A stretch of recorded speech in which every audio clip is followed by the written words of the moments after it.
Salut les zoupettes, aujourd'hui on parle de l'Algérie française. Je vais vous exposer un peu ce qu'était la vie en fait à ce moment-là dans ce beau pays qui était auparavant donc des départements français.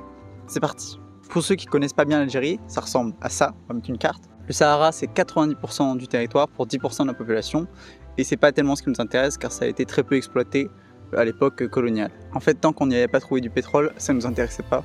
Donc avant la Seconde Guerre mondiale on n'y a pas été quasiment nous français quoi. Par contre après la Seconde Guerre mondiale, c'est la zone qu'on va le plus exploiter, le plus explorer et qu'on va convoiter en fait parce que c'est là où il y a les gisements de pétrole donc on découvre et de gaz et c'est ce qu'on va essayer de garder même après la guerre d'indépendance. On vous met une carte de la conquête française, ça explicite ce que je viens de dire, que le Sahara a été conquis assez tardivement en fait. Donc on va se concentrer sur les 3 départements français historiques d'Alger, de Constantine et d'Oran. Il y a un très grand nombre de situations différentes sur la période coloniale, donc chronologiquement ou même géographiquement. La présence coloniale n'était pas forte partout. Ce sont surtout les grandes agglomérations en fait qui ont été peuplées par les colons, les Français et les Européens, et où on a du coup beaucoup façonné un paysage colonial, véritablement. Donc voilà, typiquement Beaune, Alger, l'Oranie. Par exemple, à Oran, la population européenne, c'est 50% en 1959. C'est pour vous dire, c'est que la population coloniale elle était concentrée dans certains points, dans les grandes villes et sur le littoral. On peut ajouter à la population d'Oran tous les juifs séfarades qui en fait se sont plus intégrés que les musulmans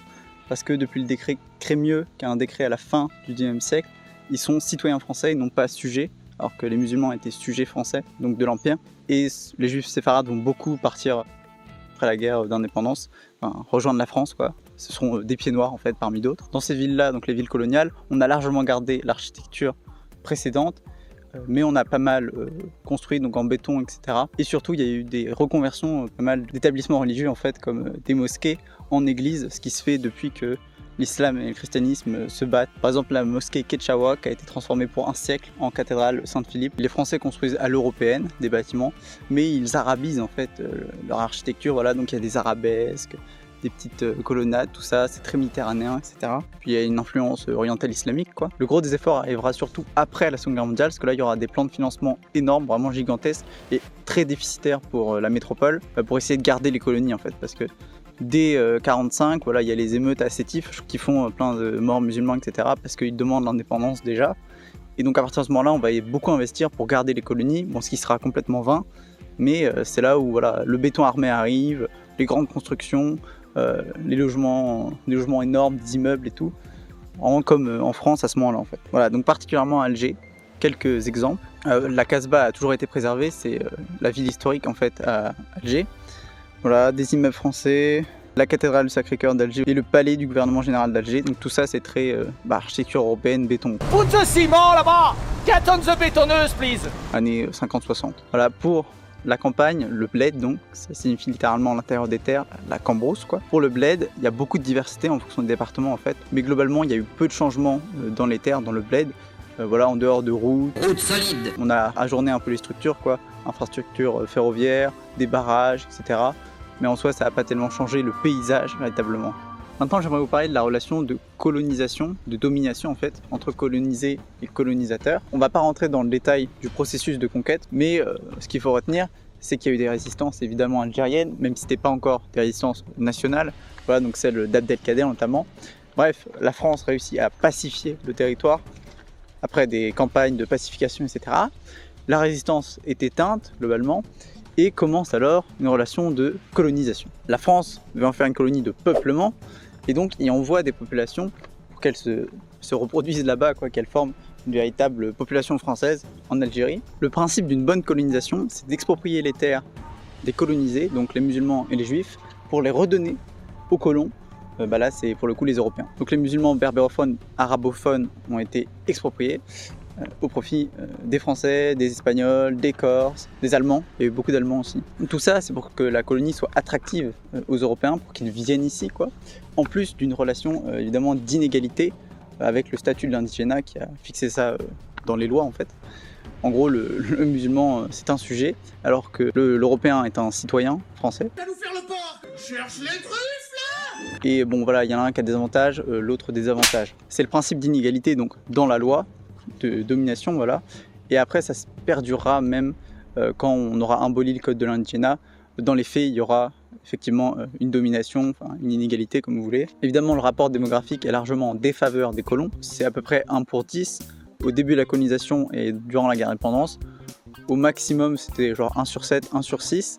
C'est le rapport classique donc d'une élite à son peuple en gros, donc le dominant, le dominé quoi. Bon, bien sûr il y avait des amplitudes de situations internes très grandes à ces deux groupes sociaux quoi, et donc un riche musulman était quand même plus favorisé qu'un pauvre colon qui venait là pour travailler, je sais pas, pour faire du vin. Évidemment la colonisation implique une administration en fait coloniale quoi, donc une administration française qui va gérer les villes, l'armée évidemment c'est quand même l'outil principal. Donc on a une séparation géographique et sociale des populations. On a donc 3 départements français, des arrondissements, des communes. Parmi celles-ci, il y a les communes françaises et les communes mixtes en fait, qui sont pour les populations surtout musulmanes quoi, et qui sont pourtant régentées par l'administration coloniale. Mais donc la langue officielle, c'est le français évidemment, mais dans les faits, les Français avec les musulmans parlent beaucoup arabe, et l'élite musulmane va cultiver son français quand même.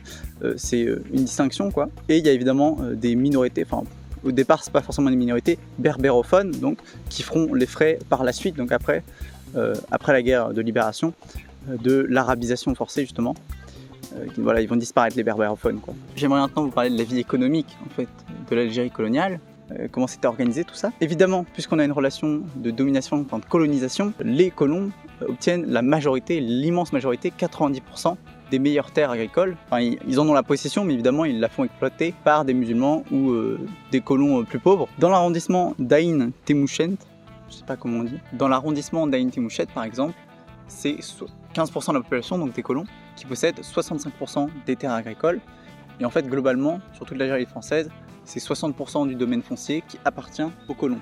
Alors que, ils viennent, ça fait un siècle qu'ils sont là quoi. Les imports algériens, ils étaient faits donc d'industries lourdes, de produits manufacturiers, de l'armée et de toutes ces denrées, parce qu'il y avait une très forte présence de l'armée française pour gérer le pays évidemment, puisque c'est elle qui constituait en partie l'administration. En fait l'exportation à 80% c'était des produits agricoles, l'économie a été complètement tournée vers cela, donc en gros c'est des énormes latifundias ou haciendas, de très grandes propriétés terriennes, où on exploite voilà, des hectares et des hectares de vignes, d'huile d'olive, de blé. On fait un petit aparté sur le vin, parce que c'est un des plus gros legs mémoriels quand même de cette période-là, de la période de l'Algérie française.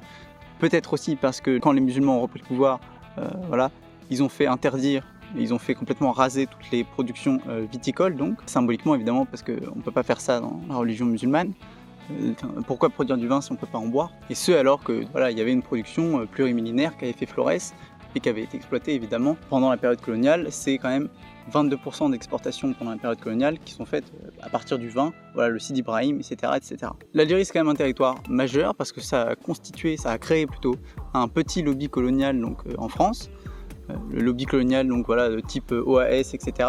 qui va défendre l'Algérie française pendant la guerre d'indépendance. À la fin de la période, c'est aussi les grosses entreprises pétrolières et d'infrastructures, parce que c'est surtout ça qui est financé par l'État en Algérie, donc l'exploitation des ressources minières et la construction de grandes infrastructures. Voilà, ce sont des forces puissantes qui vont tenter de préserver l'Algérie française, qui vont se battre bec et ongles, parce qu'après, malheureusement, ils vont tout perdre. Quand la France se retirera, évidemment, ils vont perdre tout leur capital, tout leur marché. Et ce, alors que c'était pourtant une terre qui n'était pas concurrentiellement avantagée, l'Algérie. C'est-à-dire qu'on importait en France des produits algériens qui coûtaient pourtant plus cher que d'autres produits sur le marché méditerranéen. En gros, on a tracé les grandes lignes de ce que c'était factuellement l'Algérie française. On a fait de l'ethnographie. Okay, et je vais vous laisser pour aller voir une vidéo sur De Gaulle, justement. Je déconstruis quelques mythes. Celui qui a libéré l'Algérie française et qui a menti d'ailleurs sur le Je vous ai compris. Bref, on explicite ça dans une autre vidéo. Allez voir. Bisous les zouzoupettes.